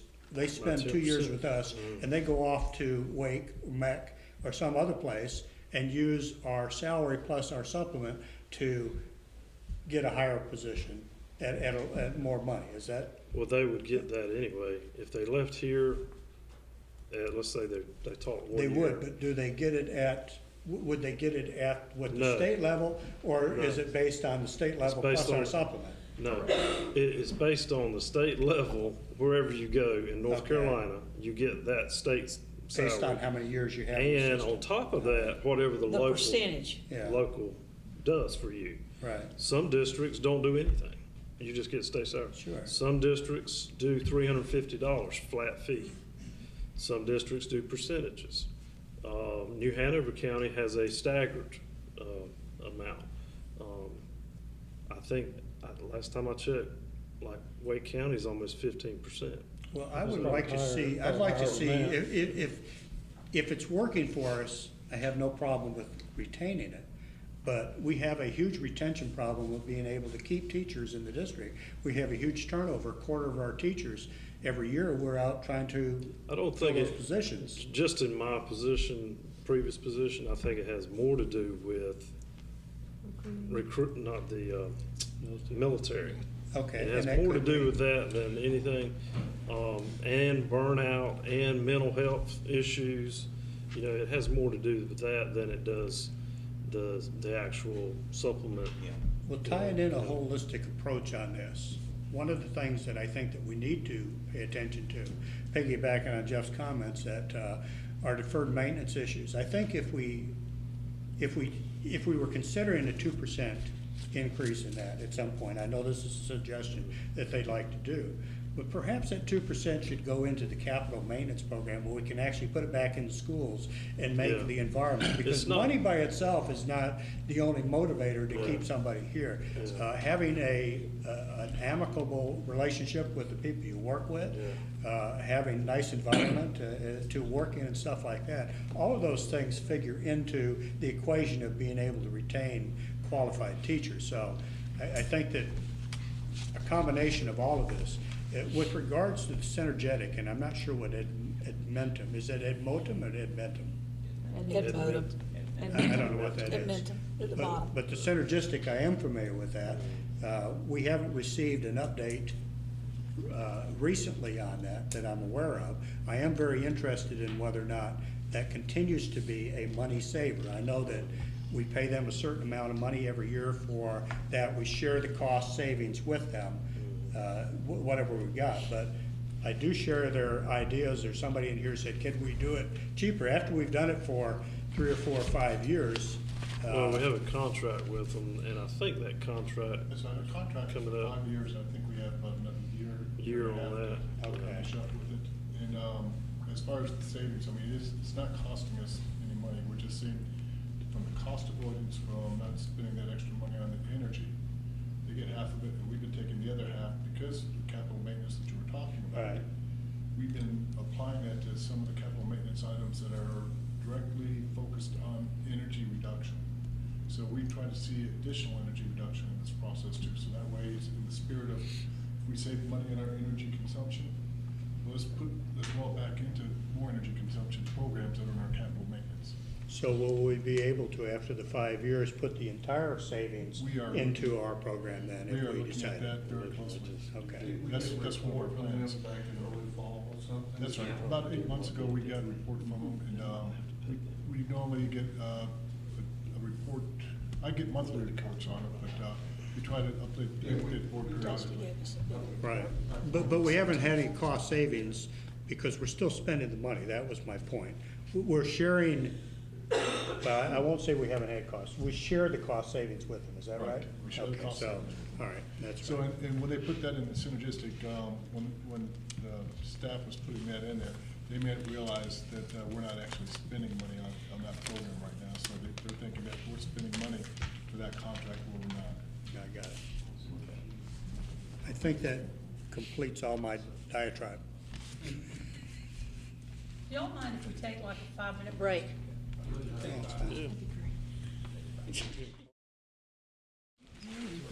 Bob, I don't know if you had other comments. I did not, I'm finished. Anyone else want to go on, anything you have for Barry? Well, this is a process I think the school system has used for many, many years.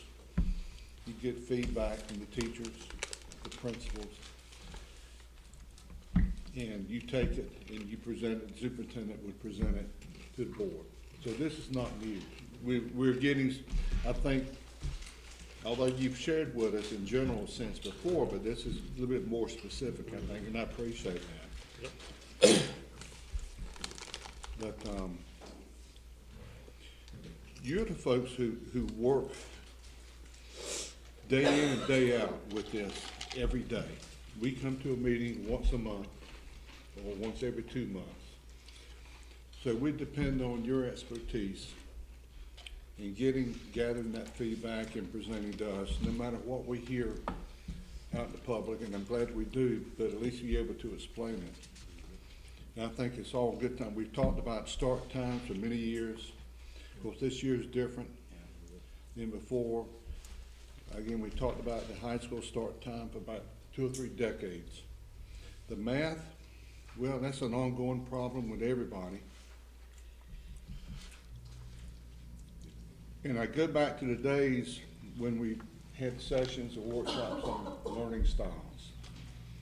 How in the world that we as a society expect every child to learn the same way? It just doesn't work.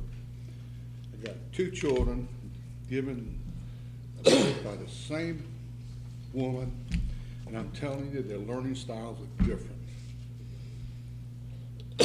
They use different pathways or whatever routes to get to the answer. As long as they get to the answer, that's all that matters.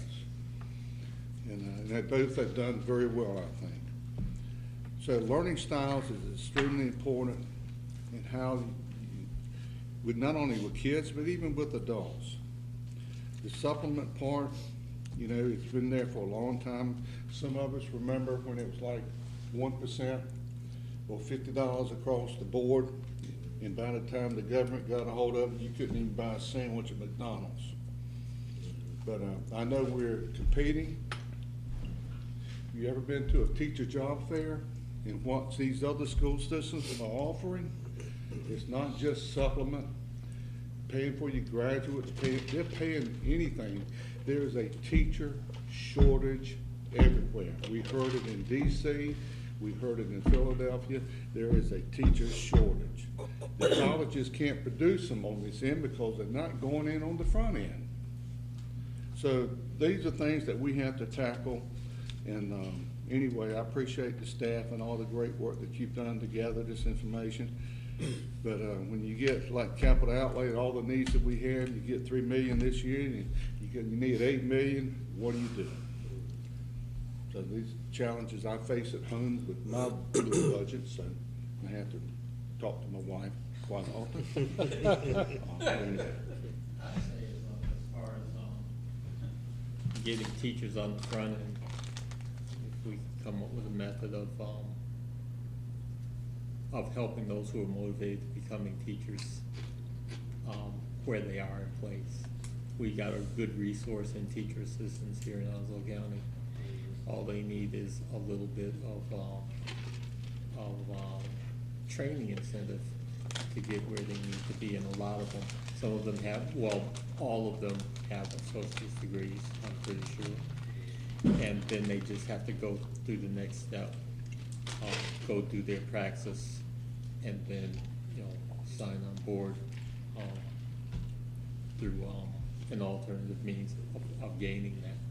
So that's one way to get more teachers in the front end, and then primarily to encourage locally grown teachers. We've got a transient a population around here of people who are from everywhere else. A lot of them go back to where they are. Others go to different parts of the world. But when we can find and resource teachers right here in our neighborhoods, look in our depressed neighborhoods, there are people there begging to be taught how to do something different. And they will do it with regularity and loyalty. All you have to do is show an interest. I just asked Barry, we do have 2 teacher academies in schools now, and he said they're trying to expand that, which will it'll help somebody in education, even if they don't come back here. But we need 10,000 teachers a year in North Carolina, and probably more than that, due to the increased enrollment that we have across the state. Ken, you've been a little silent today. You have something you'd like to share about? Yes. I thought I was maybe verbose at one point there. You never are. Looking at the actual programs, when this feedback that was received from the principals, what current resources could be reduced or restructured, I wonder sometimes, CJ and I were just talking a little bit about it, I wonder sometimes if this is not so much about cost savings as it is just simply programs that have either outlived their usefulness, their effectiveness. It seemed like a good idea at the time. I could name probably a couple of them, but this is probably not the time or place.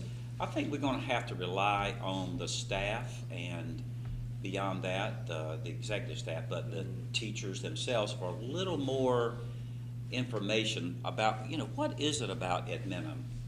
Is it truly a cost thing? Are teachers or principals thinking about cost, or is it they just want to do that anymore? You know, there's some things you can't keep piling on. Is the Chinese partnership something we should continue? I know, I remember I was at the beginning of that whole thing. I took that trip to China, and that program, of course, has brought some notoriety to our system, but my question is it really giving us what we intended? And I think for example, we only have 2 Chinese teachers left in our district. Okay. So I was thinking some of these are like a 1-person comment that got recorded as well. Right. Yeah. But you're exactly right about some of the programs like Ed Minimum, et cetera. I mean, we are looking at that. That is something that we're very aware of. So it's gonna require, you know, you have solicited feedback, and you've got, and like you said, Dr. Folger, this could be a 1-person thing. Somebody says, I don't like that Chinese program, or Some whatever. of these things, and I'm glad you mentioned this, but some of these things are tied to contracts and agreements that will end, And then they're gone anyway. Right. So, yeah.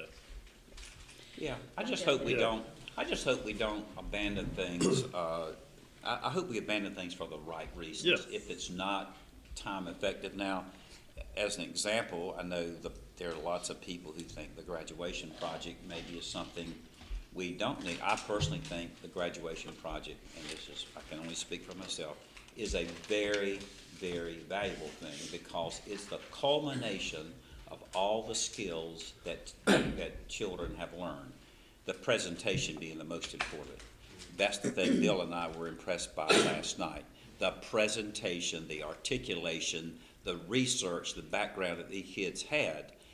I think graduation projects do that. I would hate to see us do away with it. And I understand, you know, the other side of it. It's not so much about material resources. It doesn't cost that much, but it does take time because, you know, you got to have sponsors at the high school level. You got to have teachers who are willing to make this thing happen, community people who are willing to work with these children.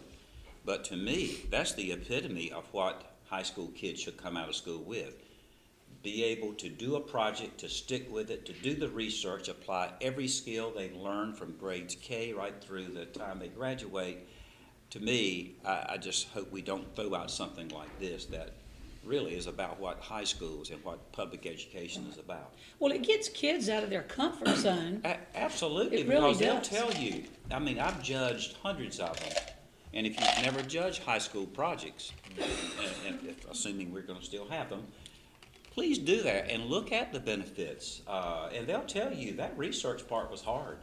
They'll tell you getting out there in the community and talking with people and convincing them to be my mentor, that's hard. But guess what? Life's just that way. You know, when you want something, anything worthwhile is gonna be hard. So I would hate for us to do away with that. Some of these other things, maybe just out of here. I would like to see that program perhaps changed a little bit. A common complaint I got, especially with family members that have gone through school recently over the last 6 or 7 years, is that they graduate and they have no idea how to do a checkbook. They don't know how to go out and get car insurance. They don't know the simple things that you need to have and exist in today's society. And we rely a lot on parents, perhaps, to teach that.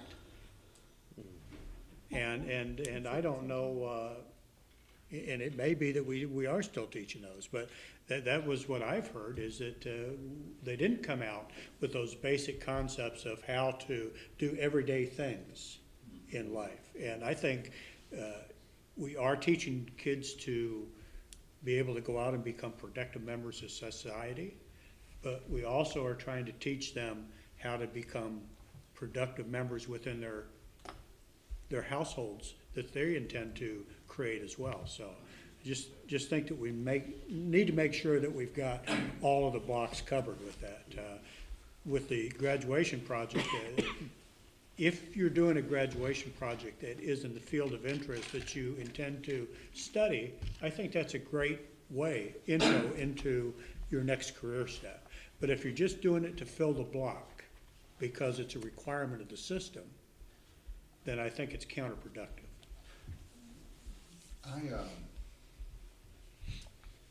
My daughter graduated in 2005, went to East Carolina freshman year, and I think the year or two after, and she said, "Dad, what's going on in the school system?" I said, "Well, at Water Oak High School, they're piloting the graduation project for the county."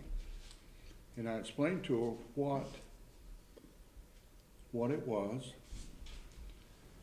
and I was anticipating her saying, "Gosh, boy, I'm glad I didn't have to do that." No, I wish I had that opportunity, because what these kids are doing are the very same thing that she was expected to do her first semester in college. Do research, put it together, and make a presentation. But if you get a chance to tell them, it will help prepare you for life after graduation. And I too have attended and participated in many of these presentations. And you get everything from A to Z, but the good thing is, I remember in school we had to do our term paper on Shakespeare. Now, it was mainly about spacing and everything else, but I wish I had the opportunity to do something of interest to me. And when we go to sessions and we listen to business people, this is what they want. Those kids who have been on that stage in musicals, who are used to standing in front of people, they have no problem giving a speech or a presentation. I see it more beneficial. What I hear from kids is they've learned not to procrastinate.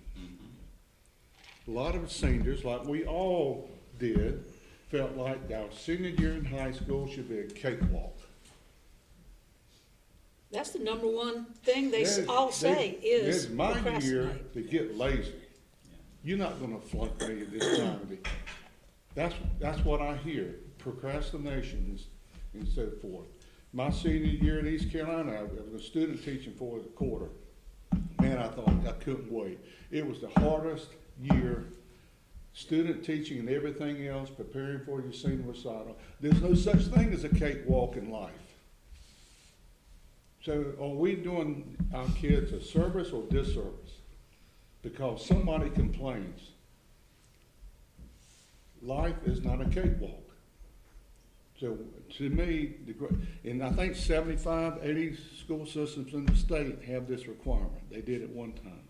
So I don't know, I don't know the exact numbers. I think it probably has decreased because it's no longer a state requirement. But we're concerned about our kids. You got kids that don't want to take PE and they don't dress out. People are going to complain. We're preparing kids for life after graduation.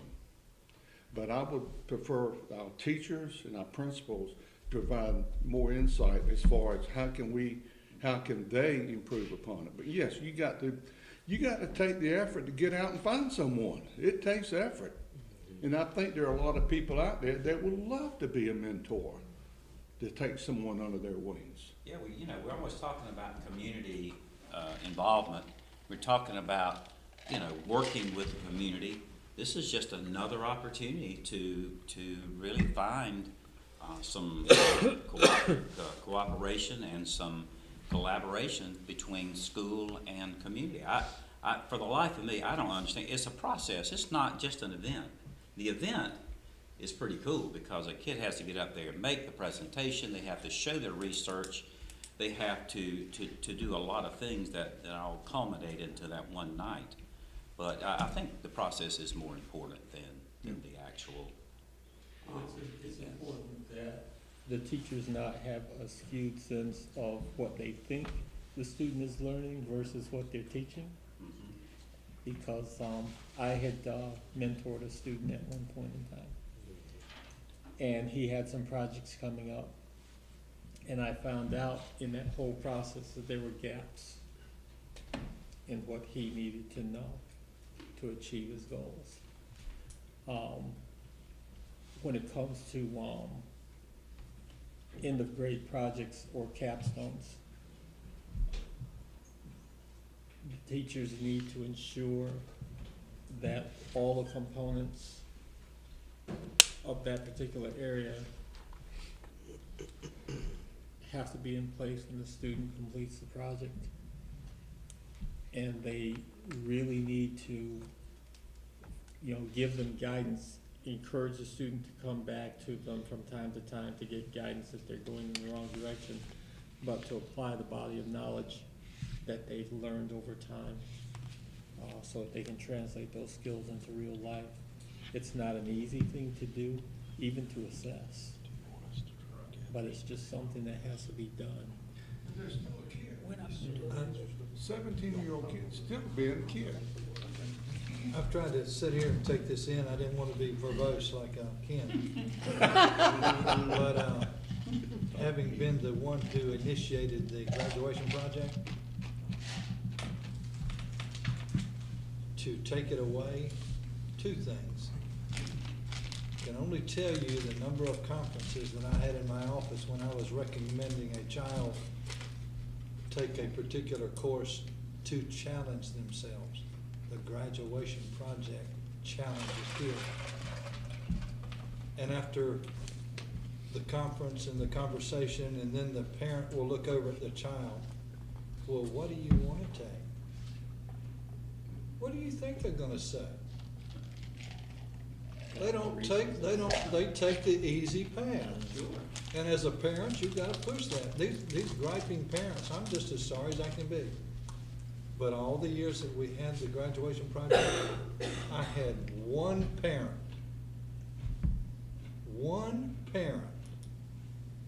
that's the God's truth, who came to complain about the graduation project. But what you're teaching those youngsters is this: preparation and presentation and research, guys. Things they're gonna have to do in life. Just like this morning, you see these little folks. You want them to be successful, but we're preparing them to do the very thing that we're doing right now, sitting around this table and talking. And if you don't put that child or that student in a situation, we're after the whole child, not just a part of a child. The graduation project is a great thing. And it should not be done away with. Learn how to use a checkbook, believe me, I know that. Yeah. My kids, thank goodness they're working, they don't have a checkbook. I'm a dinosaur. You owe me $50, would you send me a check? No, Dad, I'm gonna do Zilly. Well, it was in no courses when But at least they understand the principle, you got this, you can't spend more than that, so they're gonna learn that on their own real quick. Yeah, but Cyril, I look at that as a survival skill. The graduation project is a survival skill checkbook. When I went to White Oak, I found out a bunch of seniors didn't have a bank account, know how to do that. So we had no courses that was taught in. So we did a special class after the day and had the seniors come in voluntary to teach them those survival skills. And we need to do that. But let me finish. The teacher pay thing, I just can't, the supplement, et cetera. You get what you pay for. You want quality, you gotta pay for quality. And the child of today is different than when you and I came through. And I wouldn't have told Mr. Banks at Dixon High School this, but after one day, I would have taught for nothing. Because I realized that's where the Lord wanted me. That was my calling, that was my passion. Kids today don't do that. I had two daughters, three children, two daughters that were gonna be teachers. One taught in Greenville, then went on to teach in Charlotte, and then got out of it. The other one was a teaching fellows winner. And that brings up another point. Our state government needs to reinstate that program. For all areas. For all areas, right. But after that, she said, no, I'm not gonna do that. These youngsters today, Jeff, your son, looking where he wants to go when he steps out of high school and then college. They want families, they want cars, they want homes, and they can't do all that on a sub-salary pay, guys. And they're not going to do it. My youngest daughter went to God's country, Chapel Hill, and got out with her teaching degree, and then saw what she was gonna make as a starting teacher salary, and she says, Dad, I'm not doing that. So she went back to graduate school.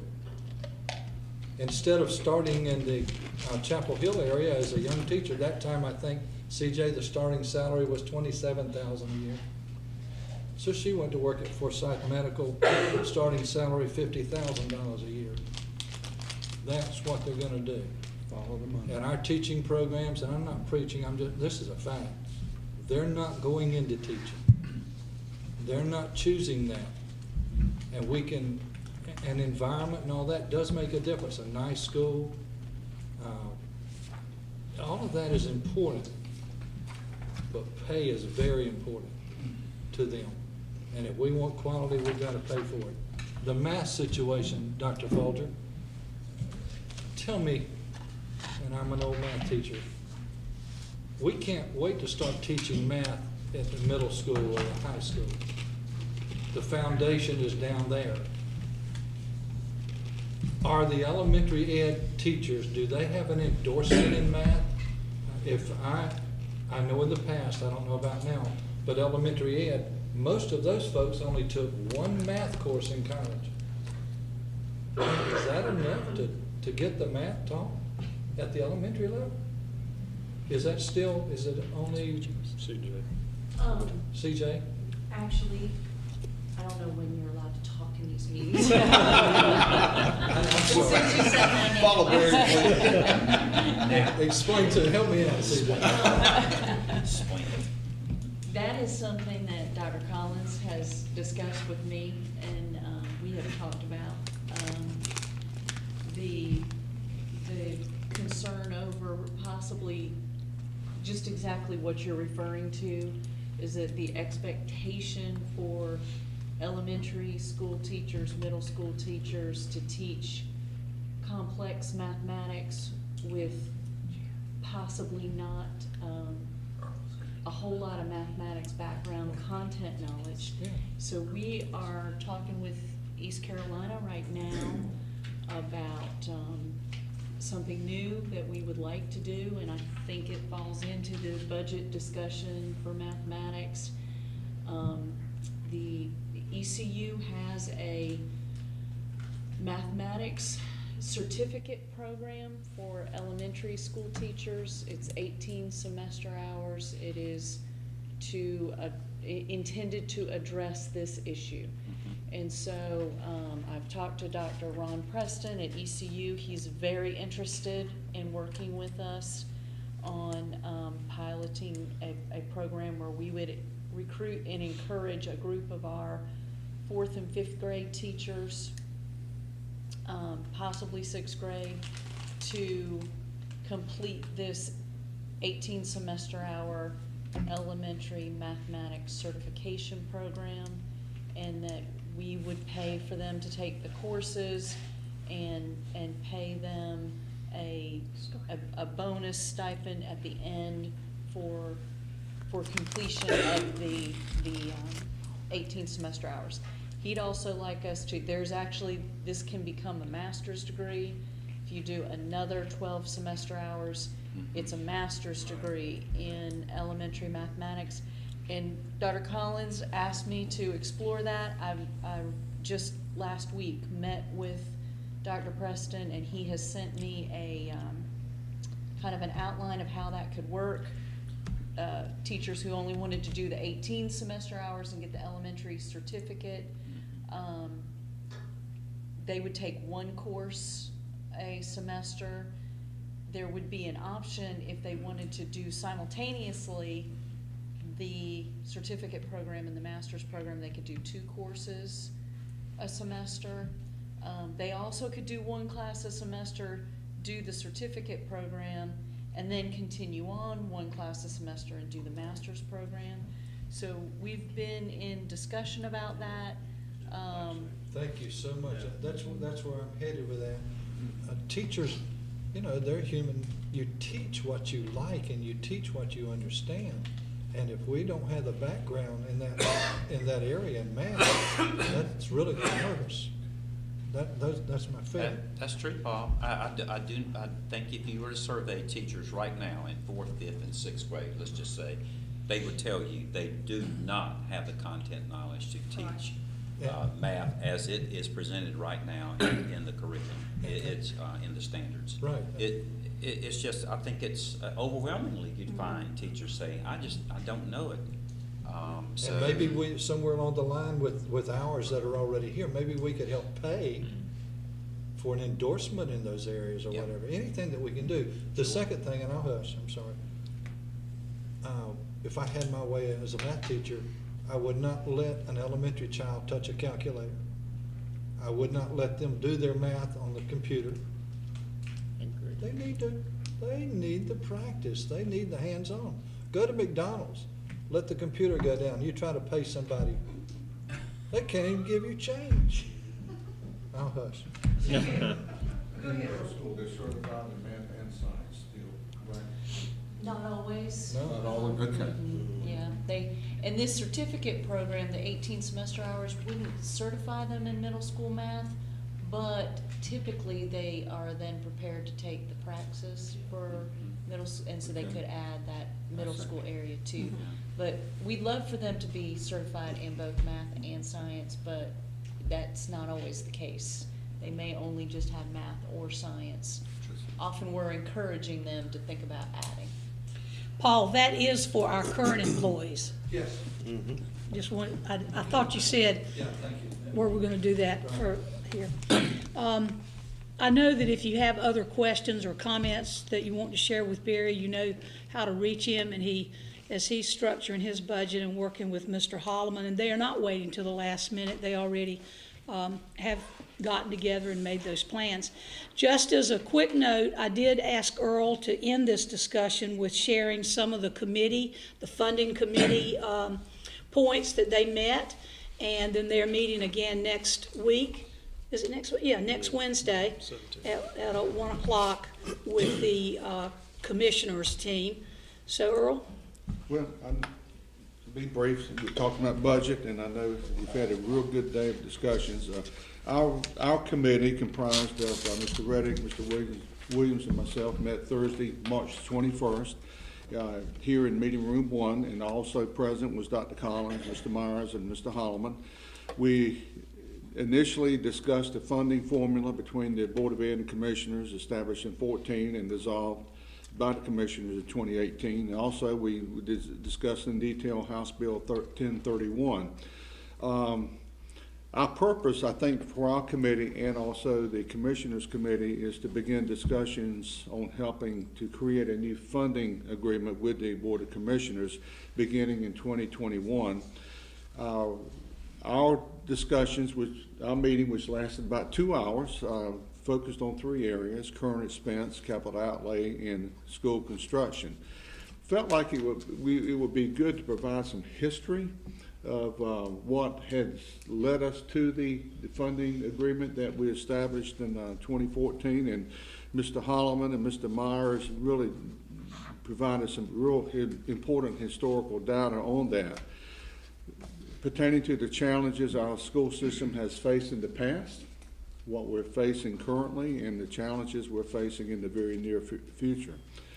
Part of that discussion, as far as a suggestion, Mr. Williams suggested that we consider a certain percentage of the ad valorem tax rate designated for school funding as part of the new school funding agreement.